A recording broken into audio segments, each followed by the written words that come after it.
Welcome to worship, my friends. Welcome to this online service where you can connect with God in a time of prayer, reflection, and song. I'm Pastor Sarah Haldeman-Scar. I pastor the congregation located here at 3850 Westgate Place. We think we're an oasis for peace in so many ways. We believe that Jesus is the center of our faith.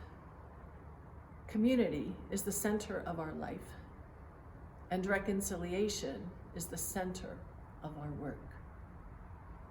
And we do these three things as we work for justice, as we provide hospitality, as we find ways to be active within the community that continues the work of Jesus and shares God's love. Today, we begin a 5-week series on the book of Job, no less. I mean, imagine all of the challenges that are going on in the world right now and how heavy that makes our hearts and how we want things to be so much better for our human community. And here we are with Job. I wonder how this journey with Job in the next 5 weeks will help us shape our faith as we move through this time together. How we will accompany Job on his journey and how Job will accompany us on ours. Let's share in worship together.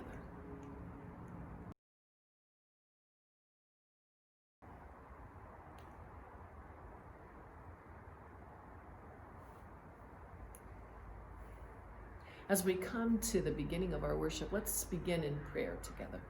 It's been a difficult time as we've dealt with COVID, and then we've moved into this time of struggle and protest.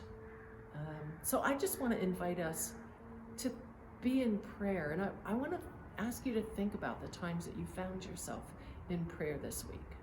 Take the opportunity now for maybe like 30 seconds to just think about those times that you've been in prayer and how you've been in prayer and how God has been present in your life. Sigh, right? That's a way to be in prayer together. Today, as we come to our prayer time, I'm going to invite us to begin as we normally do with our voices of love. I would invite you to think about someone who needs to hear your voice of love this morning, who needs to know that God cares for them and that you can provide that word of care, that word of love, that word of support or encouragement. Who is God drawing you toward this morning? Who is Spirit inviting you to think about? Take some time. Stop the video again if you'd like, and think about those people and write their names down so that you can either come back later and be in thought and prayer and appreciation for them, or take the time now, as I said earlier, and write a card, write a text, give them a phone call, connect in a way that helps support and encourage. We all can use that human connection now, that opportunity to be together. Share your voice of love. I'll be here when you get back. As we come to that time of individual prayer and the moving into our music for prayer, I invite you to a breath prayer as we had. A breath prayer that grounds us in our faith, grounds us in the foundation of our community and into our beliefs and into our trust in Jesus. I would invite you to breathe in the peace of God and breathe out be present everywhere. Breathe in the peace of God. Breathe out, be present everywhere. Because God's peace is so necessary in all of our lives, even in the tumult, even in the struggle, even in the challenges that we experience every day. Join with me in 4 breaths, and then listen to our song of prayer. Peace of God, be present everywhere. Peace of God, be present everywhere. Peace of God, be present everywhere. Peace of God, be present everywhere. Continue that breath prayer as we listen to our hymn of prayer.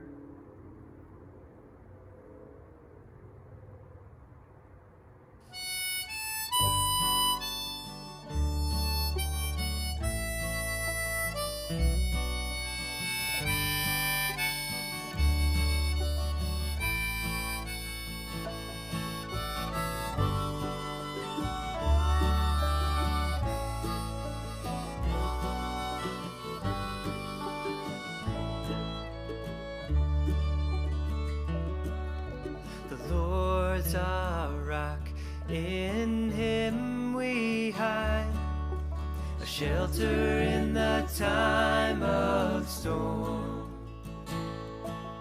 secure whatever ill betide, a shelter in the time of storm. Oh, Jesus is a rock in a weary land, a weary land, oh, a weary land. Oh, Jesus is a rock in a weary land, a shelter in the time of storm. A shade by day, our defense by night, shelter in the time of storm. No fears of alarm, no fears of fright, shelter in the time of storm. Oh, Jesus is a rock in a weary land, a weary land, oh, a weary land. Oh, Jesus is a rock in a weary land, a shelter in the time of storm.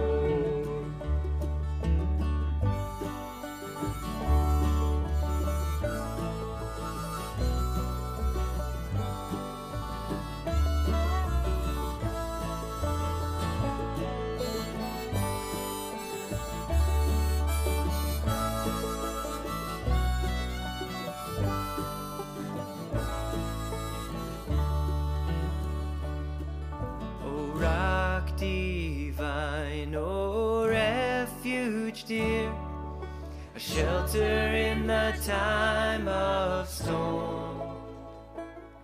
Be thou our comfort ever near, a shelter in the time of storm. Oh, Jesus is a rock in a weary land,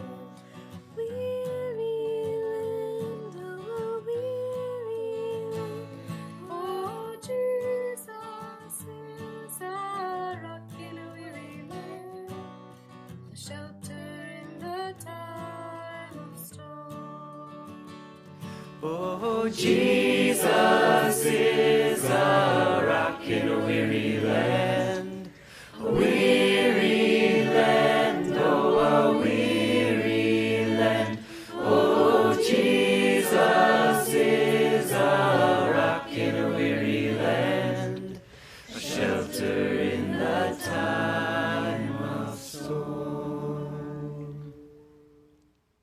join with me in prayer.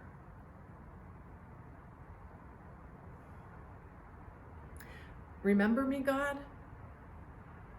If so, where are you? How long do I have to go through this? Are you testing me? God, enough is enough. I want some answers now. I don't want to lose faith in you. I don't want them to say, I told you so. I trust you, God. And I will rejoice because you always take care of me. You are kind to me. Help me keep singing. Our world is a crazy place right now. But yet that craziness is so needed. We need the time and the space to find ways to transform, to open our ears and listen to the people of color around us who struggle every day. We need time and space to listen and to learn ourselves of white privilege. Deal with our white fragility. Find ways to be in the space that invites humanity to be together. It will not come overnight, oh God, and we know that. It will not come peacefully, and we know that. It will come with struggle. It will come with confession. It will come with pain. Help us, oh God, to continue to find meaning, to continue to work toward that positive peace where we can listen and struggle and be together. That's the kingdom of God. May we begin with little steps, and may they become big, and may they bring change. We ask this in the one who brought the biggest change ever, Jesus the Christ, our Lord. Amen.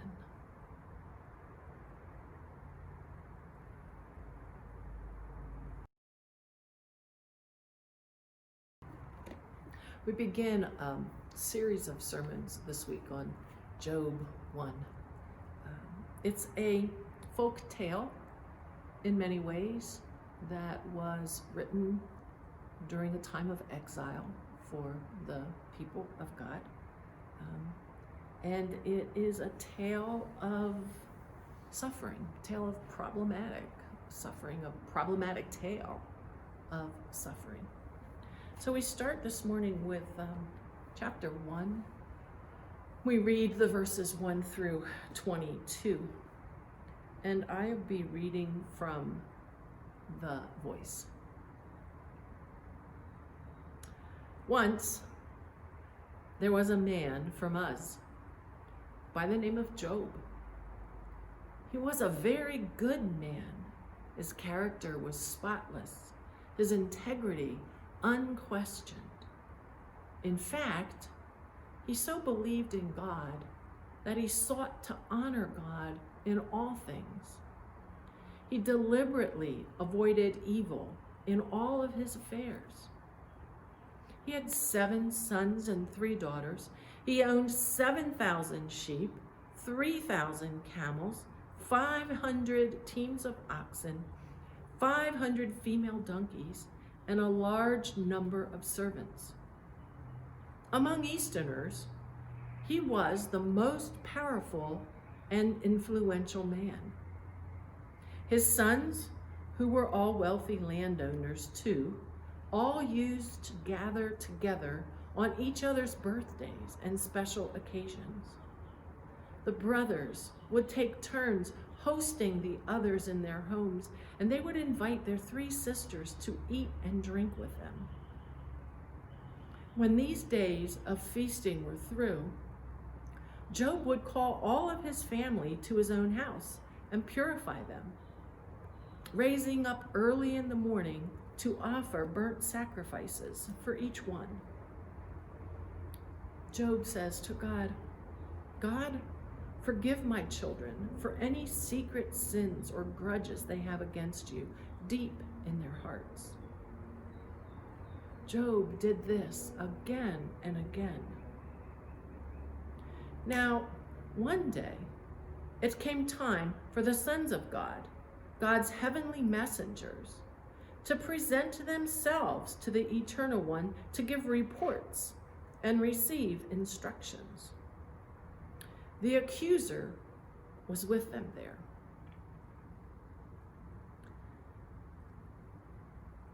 The Eternal One asked the accuser, "Where have you been?"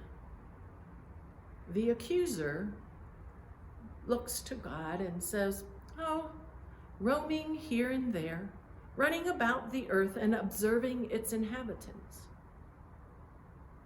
God says, "Well, have you looked into the man Job, my servant?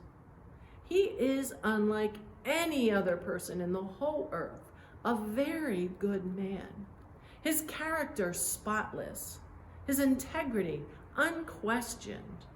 In fact, he so believes in me that he seeks in all things to honor me and deliberately avoids evil in all of his affairs." The accuser says, "I won't argue with that. He is pious. But is all of this believing in you and honoring you for no reason? Haven't you encircled him with your own very protection? And not only him, but his entire household and all that he has. Not only this, but your blessing accompanies whatever his hand touches. And see how these possessions have grown? It's easy to be so pious in the fact of such prosperity. So now extend your hand, destroy all of these possessions of his, and he will certainly curse you right to your face." God looked at him and said, "I delegate this task to you. His possessions are now in your hands. One thing though, you are not to lay a finger on the man himself. Job must not be touched." With that, the accuser left the court and the Eternal's presence.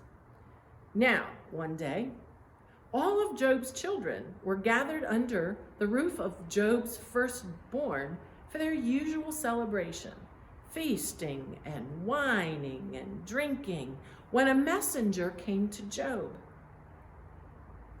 "We were in the fields. The oxen were plowing, the donkeys were grazing nearby, and out of nowhere the Sabaeans attacked. They stole your animals, all 1,000 oxen and donkeys. And as for your servants, they put their swords to us, and everyone is dead, every last one except me. I am the only one who got away from the fields to tell you." And while those words were still leaving the messenger's mouth, another messenger arrived. "Lightning has struck. The fire of God fell from the sky and burned the 7,000 sheep alive. Alive! Shepherds too. All of them burned. Everyone is dead. Every last one except me. I am the only one who got away from the pastures to tell you." And while those words were still leaving the messenger's mouth, a third messenger arrived. "Chaldeans, 3 groups of them attacked us. They converged on the camels and stole your 3,000 animals. And as for your servants, they put swords to us, and everyone is dead. Every last one except me. I am the only one who got away to tell you." And while the words were still leaving that messenger's mouth, yet a fourth messenger arrived. "All of your children were gathered today under the roof of your firstborn to celebrate, eating a feast and drinking wine. And then a powerful wind rose up from the other side of the desert, and it struck all four corners of the house. It collapsed. Everyone is dead. All of those young people, every last one, except me. I am the only one who got away to tell you." Then Job stood up, tore his robes, shaved his head, and fell to the ground, face down. Job sprawled in the dirt to worship. "I was naked with nothing when I came from my mother's womb, and naked with nothing I will return to the earth. The Eternal has given, and the Eternal has taken away. May the name of the Eternal One be blessed." In all of this, Job neither sinned nor did he make foolish charges against God. Here's the ending of our portion of Job's story for today.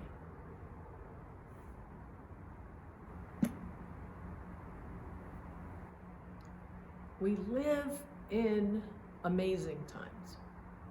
You hear words like unbelievable or unprecedented, unique.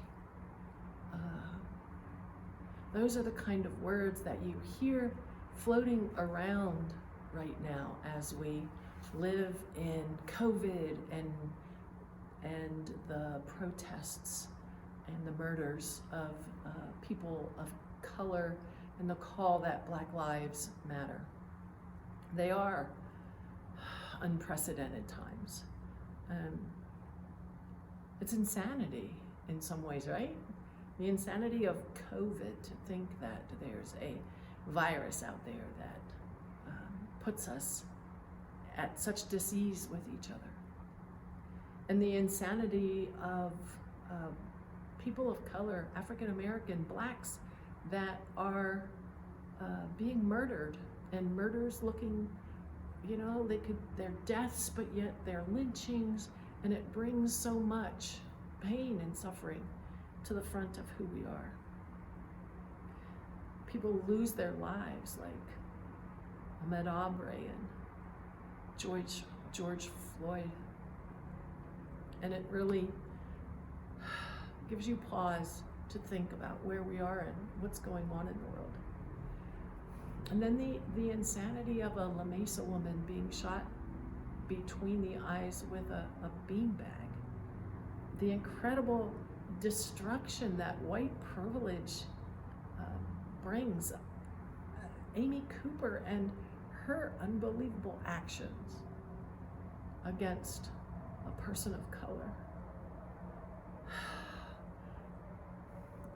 Our communities of color are suffering, and I have not a clue to the extent of it, because part of me, all of me, is living from white privilege and dealing with my own white fragility at this moment. And I have to think that, isn't this a God thing? what's God doing in this moment?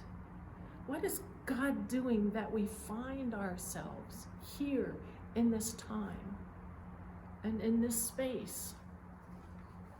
And here we are walking with Job, a folklore that talks about suffering, unjust suffering on the part of a righteous man, but suffering nonetheless. You heard the story, right? You remember the story. Job loses everything. It's like this righteous man minding his own business. All of a sudden, 4 messengers come in, boom, boom, boom, boom. He loses his cattle, and that's not enough. His sheep are killed by lightning, and the shepherds are killed by lightning, and that's coming at him. And then the third thing that comes at him, is his camels are stolen. And then the fourth thing is his family, who is gathered in love, is attacked by these winds of chains. This needs.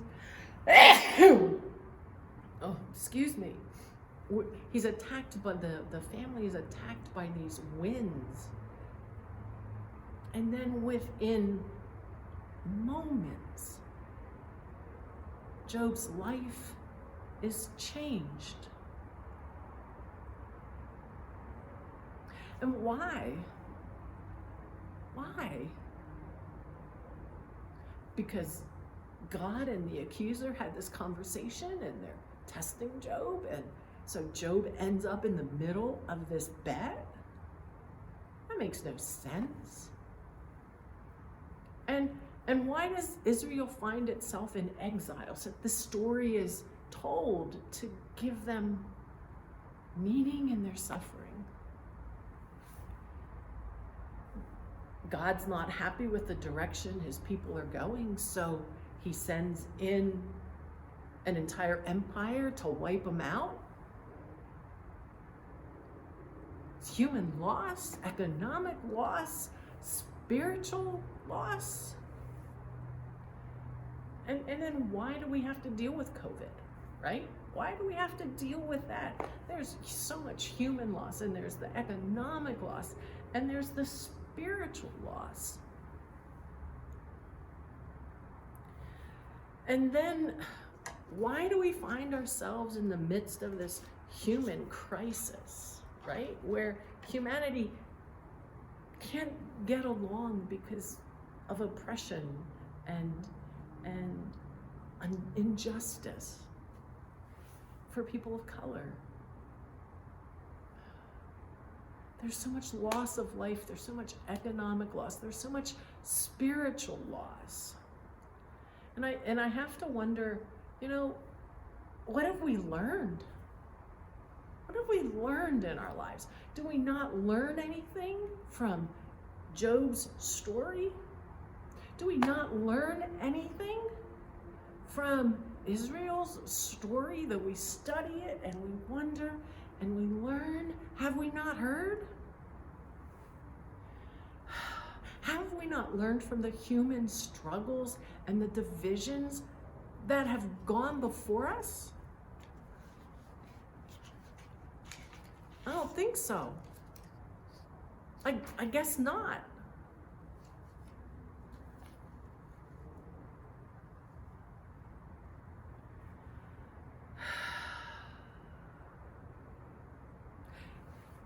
I sit back and, I hear those platitudes that people have a tendency to say, right? The platitudes that, everything happens for a reason, or what doesn't break you will make you stronger, or when God closes a door, he opens a window.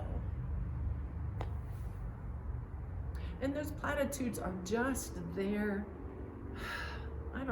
to cover pain, to wash over our inability to understand what's happening and to grapple with what's happening and to make a difference They put us back to some status quo where life isn't just, and life isn't whole, and there is no peace.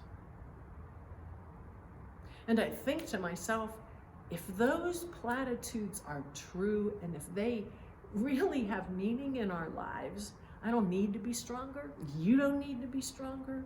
Nobody needs to be stronger. I don't need any more doors closing in my face. Nobody needs any more doors closing in their face. Nobody needs reasons explained. What do we need? What do we need? Like Job, sometimes I need God to explain to me just what is going on from God's perspective. And I don't hear that a lot.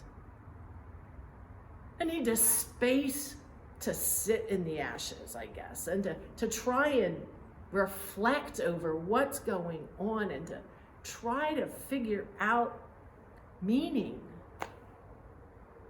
in what suffering is going on in our lives. Why do I have to wear a mask? I mean, I know why, but how have we got there? Why are people being murdered in the streets? I mean, I know why, but how do we get there? What I need and what Job needed was for his world to make sense. And I don't know that it did. It didn't. So I sit in my room and I binge watch Netflix, and I avoid the news because it makes me uncomfortable. And I feel like my world's been knocked from under me. And there's where Job's story touches me.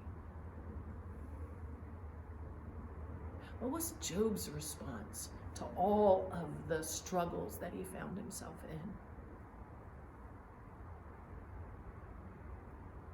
Maybe there isn't really a reason that everything's happening. Maybe what's significant in all of this is all of the isolation and the exile and the loss and the death and the struggle and the destruction. Maybe all of this and the meaning is found in the way we respond to what's happening. Even if all good things that happen aren't good. Job's response in verse 22 was, it says, "Then Job stood up, tore his robes, shaved his head, fell to the ground, face down, and sprawled in the dirt to worship." His response was worship. And I suspect that responsive worship wasn't all full of praise and adoration or hymns of joy and recognition of God's goodness. I suspect that worship was faithful. But I don't think worship in the ashes of his loss was anything but full of pain, anything but full of lament, anything but full of his vulnerability and his opening of a heart toward God. I imagine he grieved. I imagine he felt pain. I imagine his economic loss blew him away. I imagine the loss of his family just devastated him.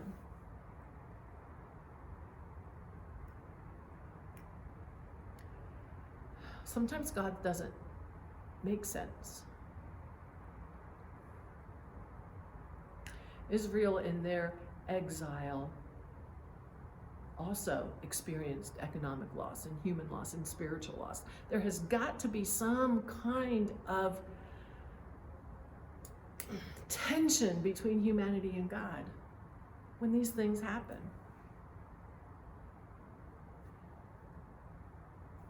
Ashes, wailing, gnashing of teeth.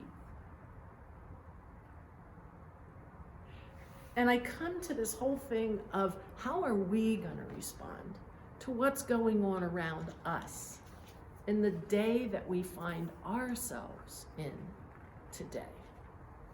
How are we going to respond as people of faith and as people of God who are looking around and seeing the destruction of our world?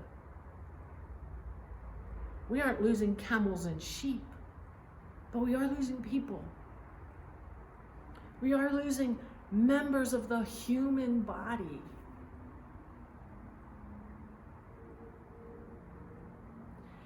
We are experiencing loss. And I don't know, well, yeah, I do. Those losses are there in many ways for many reasons, and one of them is at the hands of our own whiteness. And we suffer, and all suffer, because of the white domination that has been there for economics. Poverty, well, you know the statistics. I don't have to share them with you. You've heard them over and over again. There is brokenness that we suffer because we as a white community haven't listened, really listened to the struggle of people of color. And that's a conversation that has to happen. And we have to have that conversation with ourselves and with our community. Everything does not always happen for a reason, or maybe a good reason. But there is meaning in how we respond to all things that happen to us, even when all those things are not good things.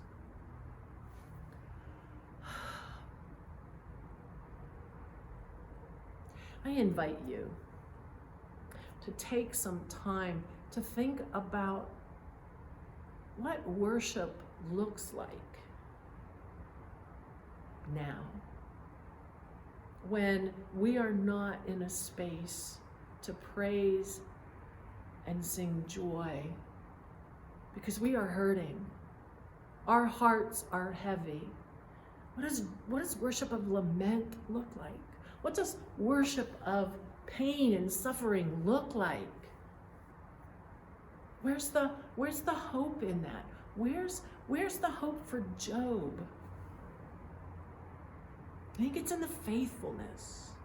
In the faithfulness that the storm, that God is with Job in the storm. And the rest of the book is like this story of people accompanying Job during this time of suffering, and how they hear his pain and they listen, and sometimes it catches Job in spaces that are supportive and helpful, and sometimes they are so way off base. How do we listen? How do we discover for ourselves what we need to do to be able to be Christ in the world? We are on a journey, folks. A journey of suffering, a journey of transformation. And I know we're going to get to the other side, because that's also part of Job's story. But it won't be quick. And it won't be fun. But it's got to be faithful. So hold on to the hope that we are in a storm and that storm will rage. But eventually, hopefully not too quickly, but eventually that storm will pass and there will be a new life. The landscape will change. And my prayer is that all of humanity will be able to live together, not in peace, but in conversation, in listening. And that might come out of my white privilege too. But I'm learning. I hope you'll join me on that journey. I hope that together we can provide a space for transformation of ourselves and of our community, recognizing that now is the kingdom of God. I invite you to a closing hymn. I invite you to sing the song of hope and recognition that no matter what we face it with God's help, with God's presence, with God's strength. Join us in worship in Him.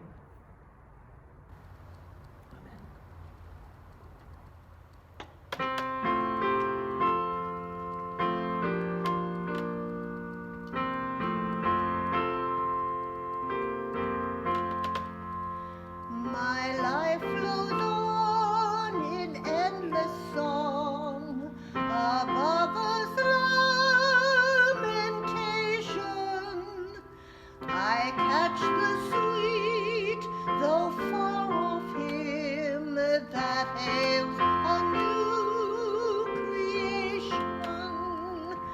No storm can shake my inmost calm, while to that rock I'm clinging, since love is Lord of heaven and earth. How can I keep from singing? Through all the tumult and the strife, I hear that music ringing. It finds an echo in my soul. How can I keep from singing? No storm can shake my inmost calm, while to that rock I'm clinging, since love is Lord of heaven and earth. How can I keep from singing? What though my joys and comforts die? The Lord my Savior liveth. What though the darkness gather round? Songs in the night He giveth. No storm can shake my inmost calm, while to the rock I'm clinging, since love is Lord of heaven and earth. How can I keep from singing? The peace of Christ makes fresh my heart, a fountain ever springing. All things are mine, since I am His. How can I keep from singing?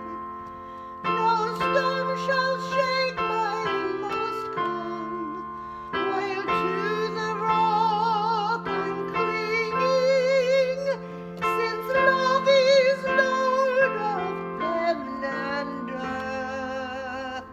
How can I keep from singing?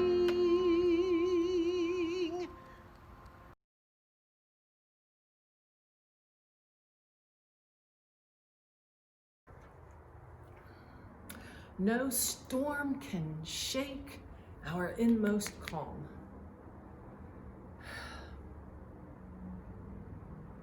Maybe we need our inmost calm shaking sometimes, but we know that God is present and there's hope. So I invite you to hear this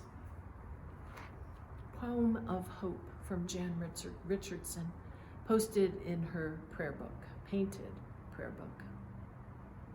Hope nonetheless. Hope despite. Hope regardless. Hope still. Hope where we had ceased to hope. Hope amid what threatens hope. Hope with those who feed our hope. Hope beyond what we had hoped. Hope that draws us past our limits. Hope that defies expectations. Hope that questions what we have known. Hope what makes a way where there is none. Hope that takes us past our fear. Hope that calls us into life. Hope that holds us beyond death. And hope that blesses those to come. Keeping you in my prayers, wishing and hoping for you to have a blessed week, whatever comes your way. Amen.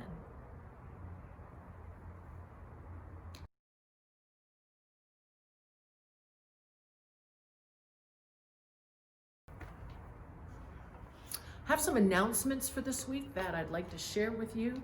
On Wednesday, June 10th, 10 a.m., there's going to be a compassionate elder circle, and they're going to be talking about grief and sharing stories of grief in community and grief in isolation. So if you'd like to participate in that, go on Facebook. There's a share on my Facebook page, or hey, head to the PRC. There'll be a place to sign up and register on that Facebook page as well. Today at noon, well today, whenever you're watching this, I don't know, but today, Sunday, we'll be having our congregational business meeting at noon, so bring your lunch.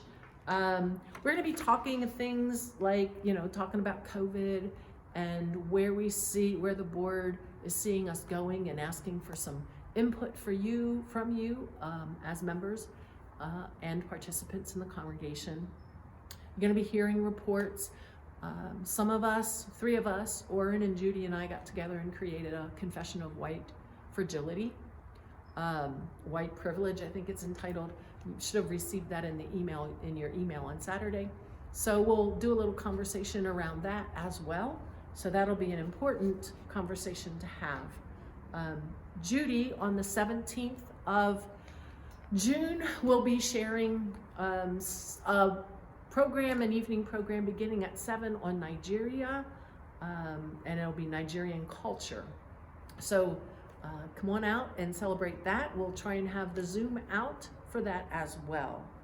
Peace Camp is canceled for this summer because of all of the challenges that we have with isolation and the possibility of second wave for the COVID. So we're just not gonna have that this summer. We'll look forward to June of next week. Just a reminder, district conference is going live and virtual. So we will be receiving information and sharing that, and you might participate that weekend, November 13 through 15. I think that's all of the announcements that I have.